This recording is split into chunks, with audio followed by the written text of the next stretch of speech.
नमो नारायण। जय श्री कृष्णा, जय गुरुदेव। सभी लोग अध्ययन हेतु जुड़ जाइए। मैं आशा करती हूँ आप सभी स्वस्थ हैं, सुखी हैं, सुरक्षित हैं और जीवन में अच्छे अच्छे कार्य भगवान को, ईश्वर को अर्पित समर्पित करते हुए हम कर रहे हैं। भगवान, ईश्वर, सत्य, आत्मा, गुरु ये सब एक ही हैं। तो हम उस सत्य जिसे ब्रह्म कहते हैं, जिसे लिबरेशन कहते हैं, जिसे जीवन मुक्ति कहते हैं, जो सत्य है, जो जीवन है, हम कहते हैं ना कि मैं सत्य की खोज कर रहा हूँ, या उन्होंने सत्य की खोज की, या भगवान की खोज की, या आत्मा की। तो ईश्वर, सत्य, भगवान, आत्मा, गुरु, गुरु कृपा, कैवल्य, ब्रह्म, ये सब एक ही है। और पिछले श्लोक में हमने क्या समझा था, 10 श्लोकी की कि ये विशिष्ट अनुभूति है, लेकिन यही विशिष्ट अनुभूति सत्य है।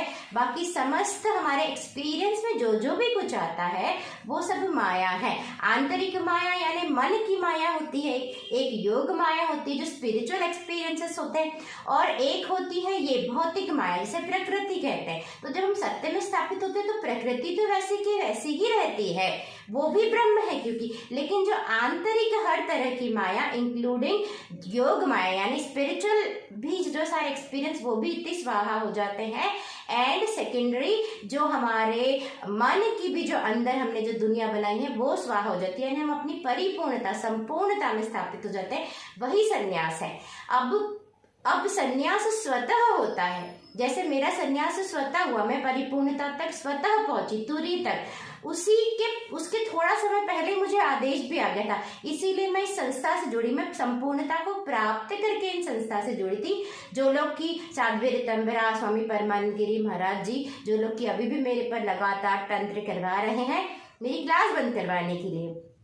तो स्पिरिचुअल होते हुए भी अगर संत का चोला पहनने के बाद भी, कई बार प्रार्थना करने के बाद ये लोग ऐसे कार्य कर रहे हैं, तो इन लोगों का तो जो हश्र होगा वो इनके कर्म के इनको फल अवश्य मिलेगा। लेकिन हम बहुत लकी हैं कि हमारे आज के युग में सदगुरु जैसे संत हैं, श्री श्री रविशंकर जी जैसे संतों की हमें कृपा मिली है, जिनके सदगुरु यानी जग्गी वसुदेव भगवान, उन्होंने जो एफर्ट्स किए, क्योंकि जब हम सत्य में पहुंच जाते परिपूर्णता में, जैसे मैं भी पहुंच गई, तो उसके बाद हमारे एफर्ट्स यही होते हैं कि ये सत्य दुनिया तक पहुंचे। तो सदगुरु ने जितने एफर्ट्स लगाए सत्य को दुनिया तक पहुंचाने में और उसे मॉडर्न बच्चों तक ले जाने में, अगर मैं भी जिस जनरेशन की हूँ, जिस एजुकेशनल बैकग्राउंड से मैं आती हूँ, जिस थॉट प्रोसेस से मैं आती हूँ, तो अगर मैं भी किसी तरीके का कनेक्शन बना पाई स्पिरिचुअलिटी से, तो that is definitely because of सदगुरु। और कितने सारे लोग हैं, कितने सारे यंगस्टर्स हैं जो आज अगेन हमारी बॉडी के अंदर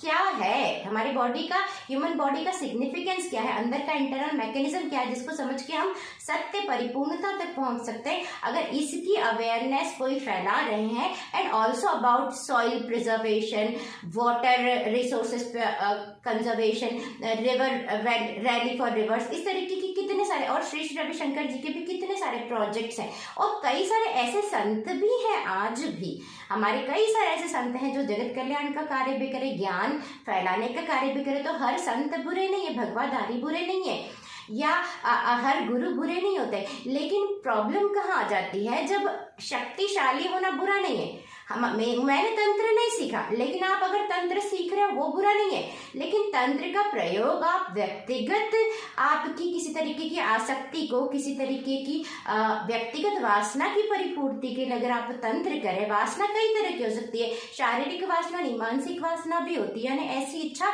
जिसकी पूर्ति के लिए आप अपनी सीमाओं को लांघ दें, वो वासना के अंतर्गत ही आती है, जिसको आप छोड़ ही नहीं पा रहे।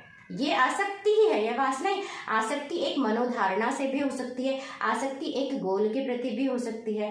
तो किसी के जीवन में जिसके ऊपर आपका अधिकार भी नहीं है, अगर आप उसके ऊपर, वो आपकी शिष्या भी नहीं, अगर कोई लगातार आप तंत्र करवा रहे हो सो दैट वो आपको अर्पित समर्पित हो जाए, तो ये एक आसक्ति ही है। आज साध्वी ऋतंभरा के पेज पर आप सब लोग जाके देखिएगा, साध्वी ऋतंभरा जहाँ पर टिक लगा हुआ है, उन्होंने डाला आसक्ति के बारे में। तो शी वॉन्ट्स टू से कि मुझे क्लास से आसक्ति है, तो मेरा आदेश है, कोई व्यक्ति अगर डॉक्टर है, वो डॉक्टर की जॉब कर रहा है, तो वो आसक्ति नहीं है। मैं कोई बुरा कार्य नहीं कर रही हूँ, वो आसक्ति नहीं है। और ब्रह्म ज्ञान पर या समस्त हिंदुओं पर आपने ठप्पा नहीं लगा के रखा है। स्वामी परमानंद गिरी साध्वी स्तंभराव जी, आपको हमने बहुत शांति से, मतलब कम से कम 1 साल से मेरे परिवार वाले इन लोगों को फोन लगा रहे, रिक्वेस्ट करे। मैं भी बहुत आदर से इनसे बात करती थी, लेकिन सारा आदर भी इनके प्रति खत्म हो गया, क्योंकि इनके अंदर एक भावना होती है, मुझे कैसे ना कर दिया, ये कैसे ब्रह्म ज्ञान की क्लास कह रही है, ये कैसे बिना गुरु धारण के सत्य तक पहुंच गई, इतनी छोटी उम्र में ये कैसे बोल सकती है। एक बार साध्वी ऋतंबरा ने बोला था, गुरु होने के लिए बड़ी उम्र की आवश्यकता है। आप एक एज के बाद गुरु बनते हैं, मैं मानती हूँ, बट मैं गुरु नहीं बनी हूँ। जिसको मुझे सुनना होगा वो मुझे सुनेंगे, नहीं सुनना होगा नहीं सुने। मैं ब्रह्म ज्ञान की क्लास ले रही हूँ, किसी का आधिपत्य नहीं है। और शरीर की उम्र को देखकर आप किसी की उम्र का पता नहीं लगा सकते। आप तो स्पिरिचुअल, आपको भी पता है कि हो सकता है कोई किसी का शरीर, शंकराचार्य भगवान जी 32 ईयर्स की एज में आचार्य, उन्होंने कितना कुछ कर लिया था। मैं 34 ईयर्स ओल्ड हूँ, तो आप शरीर की उम्र देखकर नहीं बता सकते, पहली बात। दूसरी बात कि आपका सारे हिंदुओं पर कोई आधिपत्य भी नहीं है, आप मेरे गुरु भी नहीं हो, आपसे मैं मिली भी नहीं हूँ, तो आप दूर से, आप शब्द रूप में नहीं कर पाए तो आप तंत्र करवा रहे हैं। तो इस तरीके के, ये वही मानसिकता है जिसकी वजह से वॉर होता है। वो कह रहे हैं हम युद्ध कर रहे हैं, युद्ध, निहत्थे पर युद्ध कर रहे हैं आप। श्री कृष्ण भगवान ने भी कभी भी कंस पर कुछ नहीं, कंस नहीं, लगातार लगातार लगातार राक्षस भेजता गया श्री कृष्ण भगवान के पास। क्यों? क्योंकि श्री कृष्ण भगवान में उसको अपना अंत दिखाई दे रहा था। इसी तरीके से शायद आप लोगों की दृष्टि में मैं इसलिए खटक रही हूँ क्योंकि आपको मेरी अच्छाई सहन नहीं हो रही या जगमग जाए। मैं अपनी तारीफ नहीं करी, लेकिन लगातार अगर कोई व्यक्ति जो निहत्था है, मुझे तंत्र नहीं आता, आप उसके ऊपर तंत्र करवा रहे हो उसकी मर्जी के बिना, मैं तो नहीं आपके पास, आप मुझे बोल रहे हो कि सिजय गौवंशों की सेवा करो। आपको नहीं पता है, हाँ, अगर हमें सेवा करनी हो हम यहाँ पर भी सेवा करें, हम सेवा ही करें, आपको बता के तो नहीं करते हैं सेवा। और इतने सारे इंस्टीट्यूट्स हैं, हम हमारी लाइफ है, आपका कोई अधिकार नहीं। हाँ ठीक है, आप सजेस्ट कर सकते हैं, आप अपने पेज पर लिख सकते हैं, पर ये जो आप छुप के तंत्र करवा रहे, पूरे परिवार को परेशान करने की हरकतें कर रहे हैं, जिसको कि पुलिस में जाके भी जिसके बारे में कंप्लेंट नहीं की जा सकती है। तो आप ये देखिए, आपको बहुत आवश्यकता है कि आप आत्मावलोकन करें और आप अंदर उतरें। अध्यात्म का अर्थ ये है कि हम अंदर उतर कर परिपूर्णता में स्थापित हो, सत्य में स्थापित हो। फिर आपको दूसरे को देखने की आवश्यकता ही क्या है। मैं तो कहती हूँ सब क्लास ले, सब बोले ब्रह्म ज्ञान, अंदर उतरे, शांति में रहे, सुख में रहे, प्रेम में रहे। आप किसी को बोल सकते हैं, किसी को सजेशन दे सकते हैं, अपने पेज पर डाल सकते हैं, पर किसी पर आप तंत्र नहीं करवा सकते। ये दिखा रहा है कि आप कितने कमजोर हैं, कितने कमजोर ही वार करता है। जो कमजोर होता है वही पहले जाके वार करता है, भय के कारण, इनसिक्योरिटी, भय, जेलसी, ये शो कर रहा है। मुझे कैसे ना कह दिया। अब मैं क्लास में सब बातें नहीं करना चाहती, तो हम लोग खैर छोड़ी, हम लोग बहुत लकी हैं कि अभी हमारे पास, अभी जैसे हमने बहुत जगत गुरु वाणी डाली, इस तरीके के आज हमारे पास सोशल मीडिया की भी इतनी अच्छी पावर है कि सत्य क्या है, ब्रह्म ज्ञान क्या है, इसके कई सारे हमारे पास चैनल्स हैं, वीडियोस है, कई सारे संत इसके लिए कार्य कर रहे हैं। और जब हम सत्य में स्थापित हो जाते हैं तो हमें पता चल जाता है कि हम एक सत्य हैं और सारी चीजें हमें आती जाती रहती है। नींद है, स्वप्न है, सपना है, और जागृति है, जागना है, कोई भी विचार है, कोई भी भावना है, कोई भी भाव है, कोई भी अनुभूति है, वो हम में आती जाती रहती है। और हम है ब्रह्म सत्य, हम है एक अखंड सत्य। ठीक है, तो इस ज्ञान की मदद से कम हम अपने में और हमारे अंदर जो भी घटित हो रहा है उसमें एक डिस्टेंस तो क्रिएट कर ही सकते हैं, ताकि हमारे अंदर जो भी घटित हो वो हमें प्रभावित ना कर पाए। जैसे होता है ना, मैं लघु ये वस्त्र अलग है, उसी तरीके से मैं लघु, मेरे एक्सपीरियंस में आने वाली हर चीज माया है, हमारे एक्सपीरियंस में आने वाली हर चीज माया है। और हम ही एक सत्य हैं जो भगवान है, जो श्री हरि नारायण है, जो पूर्ण जगमग जागृत अखंड ज्योति है, ज्योतिर्मय भोर है, जो जागृति है, जो अखंडता है, जो विशिष्ट अनुभूति है, जो कैवल्य है, जो तदेको वशिष्ठ शिव केवलो। हम वो है जो गुरु है, जो गुरु कृपा है, जो सत्य है, जो जागृति है। क्या कहा ना अभी हमारे जगत गुरु ने, मैंने जो पहले वीडियो डाला उसमें क्या कहा कि कि सारी अविद्या का नाश और सत्य एक ही साथ घटित होते हैं। जैसे ही सत्य कृपा मेरी अविद्या का नाश तत्क्षण हो जाता है, या जैसे ही अविद्या का नाश हो हम सत्य में स्थापित हो जाते हैं, जिसे हम गुरु कृपा भी कहते हैं। जो सत्य है, जो लिबरेशन है, जो तुरीय है, जो अखंडता है, और उसे क्यों प्राप्त करना है? क्योंकि वहीं पर जीवन है, वही है जीवन मुक्ति, वही है जॉय, वही है आनंद, वही है ब्रह्मन, वही है चैतन्यता, वही है हम। बाकी सब माया है, बाकी सब केज है, बंधन है, इल्यूजन है, सुख दुख है, द्वैत है। ठीक है, तो सारे द्वैत से जो हमें पार कर देता है वह सत्य है, वह हम है, वह गुरु कृपा है। और ये मनुष्य देह उसी विशिष्ट अनुभूति, उसी सत्य तक पहुंचने और उसमें स्थापित रहने के लिए मिली है। इसीलिए हमारे इतने वेद, इतने उपनिषद लिखे गए कि जो हमें मिला है वो सबको मिले। और वही यही इसीलिए हमें ब्रह्म ज्ञान का आदेश आया है, जिससे सुनना होगा, सुनेगा, नहीं सुनना। मैं कोई गुरु नहीं हूँ, मैं एक इंस्ट्रूमेंट हूँ, जो शंकराचार्य भगवान जी का ज्ञान प्लस मेरी अनुभूतियां जो मैं जगह को बता रही हूँ। अब मुझसे मेरी अनुभूति तो आप नहीं छीन सकते, आप मुझ पर तंत्र करवा सकते हो, मेरे साथ आप मेरे पीछे 50 ब्रह्म राक्षस पिशाच ये सब छोड़ सकते हो, मुझे खांसी दिलवा सकते हो, मुझे आप बिस्तर पर ला सकते हो, तब भी मैं क्लास लूंगी, क्योंकि अब आप मुझसे मेरा सत्य नहीं छीन सकते। एक बार जिसने पा लिया उससे आप सत्य को अलग नहीं कर सकते। तो आपकी तो निश्चित तौर पर हार ही है, चाहे शरीर छूट जाए। तो आप इस तरीके के कुकर्म, दुष्टता मत कीजिए। साध्वी ऋतंबरा स्वामी परमानंद गिरी महाराज, क्योंकि स्वामी परमानंद गिरी महाराज की मर्जी के बिना साध्वी ऋतंबरा कुछ नहीं करेगी, ये पूरे जगत को पता है। तो आप भी उसमें शामिल हैं परमानंद गिरी जी। मैं आपको भगवान बोलती थी, मैं आपकी आरती उतारती थी। एक लड़की जिसको तंत्र नहीं आता, एक निहत्ते के ऊपर वार करके ये नपुंसकता वाली हरकतें आप करें, और पूरी दुनिया तो मानेगी भी नहीं कि तंत्र हो रहा है, लेकिन तंत्र हो रहा है। किसी को नहीं पता, मैं भी यकीन नहीं करती थी जब तक मुझ पर नहीं बीता। लेकिन तंत्र और इस तरीके की छोटी जो चीजें होती हैं वो दुष्टता की और वो कमजोरी की और वो नपुंसकता की निशानी। अगर आप निहत्ते पर वार करोगे तो बिल्कुल नपुंसकता है। और संत के चोले को आप बदनाम कर रहे हैं, आप संत समाज को बदनाम कर रहे हैं, संपूर्ण संत समाज को बदनाम कर रहे हैं ये हरकतें। गुरुर्ब्रह्मा गुरुर्विष्णु गुरुर्देवो महेश्वरा, गुरु साक्षात् परब्रह्म तस्मै श्री गुरुवे नमः। ध्यानमूलं गुरुर्मूर्ति, पूजामूलं गुरुपदं, मन्त्रमूलं गुरुर्वाक्यं, मोक्षमूलं गुरुकृपा। अज्ञानतिमिरान्धस्य ज्ञानाञ्जनशलाकया चक्षुरुन्मीलितं येन तस्मै श्री गुरुवे नमः।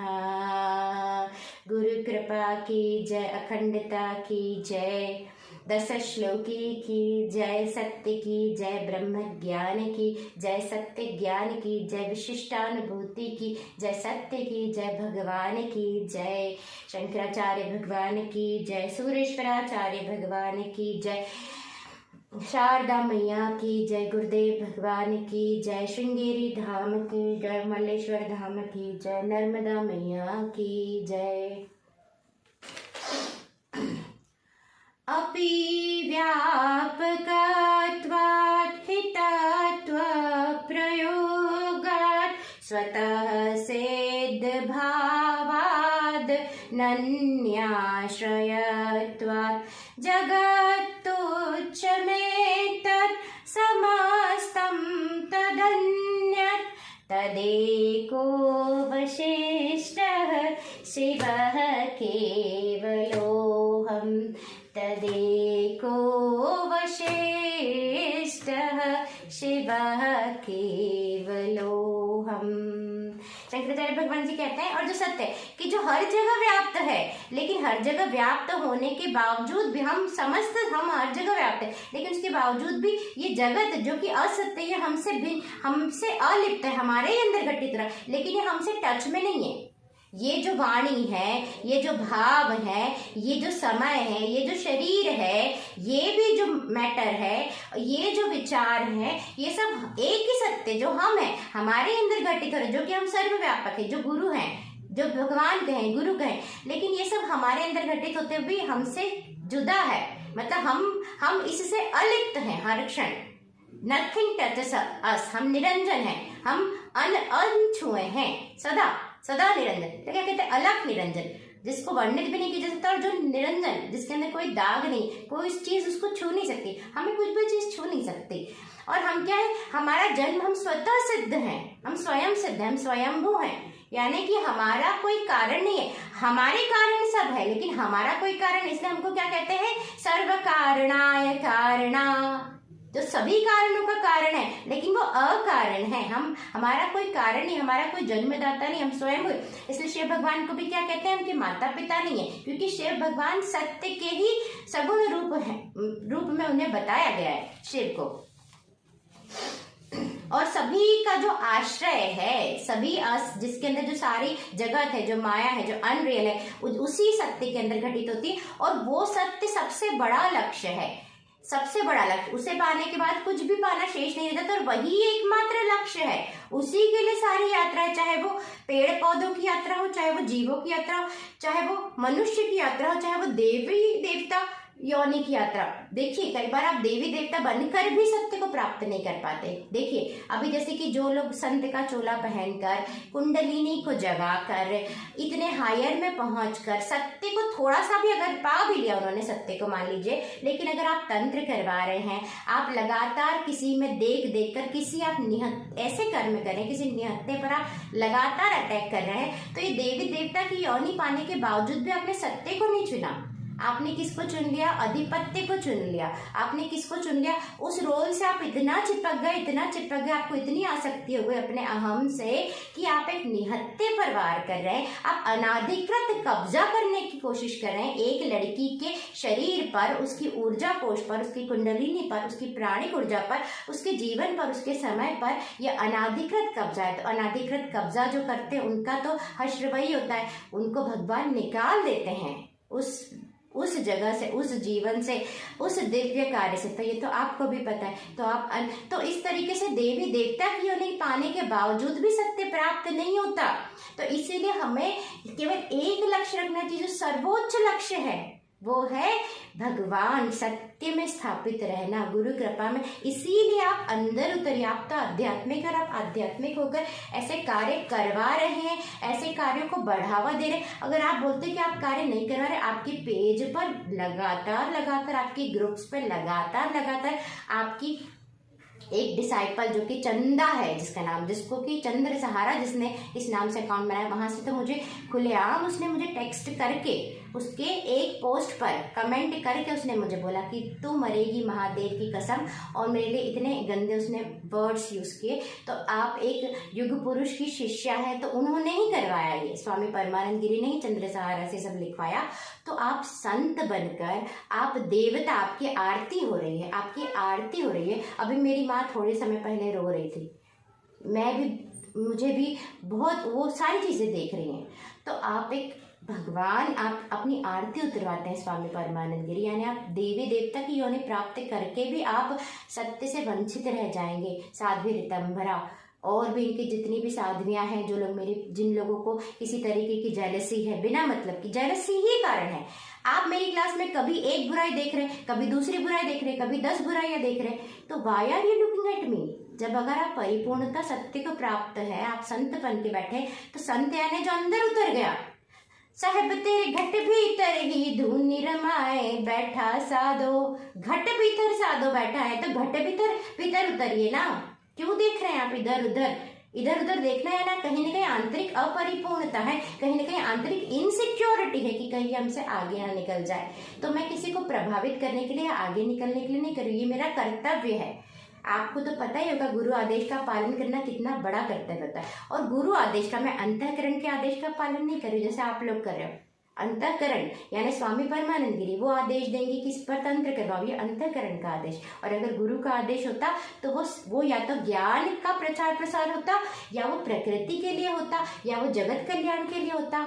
किसी स्पेसिफिक शक्तिशाली होना अच्छा है, लेकिन उसकी शक्ति का प्रयोग स्पेसिफिक इंसान को परेशान करने के लिए अगर आप कर रहे हो, उस पर अनाधिकृत कब्जा करने के लिए, तो आप देख लीजिए कि आप कितने कमजोर हैं, आप कंस वाले कार्य कर रहे हैं।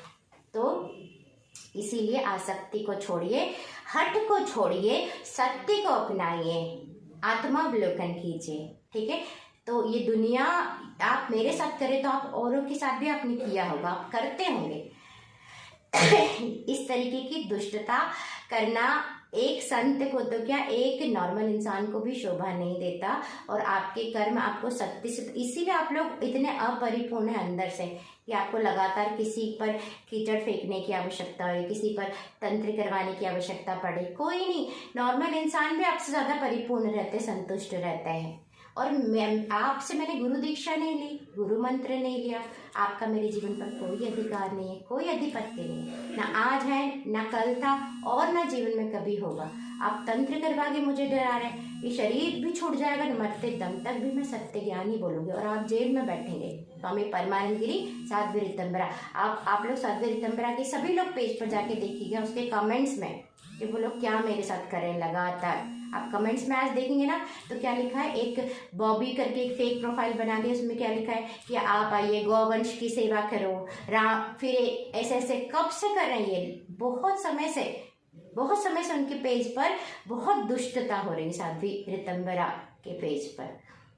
तो मैं आप सभी लोगों से भी हाथ जोड़कर विनती करती हूँ, जो लोग मुझसे जुड़े हुए हैं, कि इस तरीके के पापाचार से लड़ने में मेरा समर्थन कीजिए। क्योंकि मेरी एक छोटी सी क्लास है, मैं इन लोगों से केवल 2 साल के लिए जुड़ी और फिर मुझे अंदर का सिस्टम पता चला तो मैं इनसे अलग हो गई। देखिए, हम कहीं जॉब करने भी जाते हैं, हमें नहीं जमता तो हम छोड़ देते हैं। हम किसी से अगर हमारी विवाह तक का भी डिवोर्स हो जाता है, लेकिन अगर छोड़ने के बाद वो इंसान आपको जोड़ने के पर मजबूर करे, और वो सिर्फ मजबूर ना करे, आपके ऊपर तांत्रिक अटैक्स करवा दे बोलकर, तो ये बहुत ये सरासर दुष्टता है और ये हैवानियत है। तो प्लीज़ आप लोग मेरा सपोर्ट कीजिए, जितने भी लोग मुझसे जुड़े हैं, क्योंकि आगे चल के हो सकता है ये लोग और भी ज़्यादा तंत्र के प्रोसेस को बढ़ा दें, क्योंकि इनकी दुष्टता रुकने का नाम ही नहीं ले रही। मैंने कहा ना आसक्ति, इन्होंने आसक्ति का डाला ना, आसक्ति आपको स्वयं को है, आपकी हट से, आपके अहम से, आपको के किसी और के जीवन को कब्जा करने में, अनाधिकृत कब्जा करना चाह रहे हैं, आप मेरे जीवन पर कब्जा करना चाह रहे हैं, तो ये आसक्ति है आपकी। आपने जो ऐसे ये दुष्टता वाले गोल बना लिए, इनको बंद कर दीजिए। मैंने क्लास में बोला क्यों, क्योंकि ये सभी को पता होना चाहिए, अब जितने भी लोग मुझसे जुड़े हुए हैं, क्योंकि आपकी सीमा, आपने अपनी सीमा क्रॉस कर दी, अपनी बाउंड्रीज। अभी तो हम लोग पुलिस कंप्लेन करने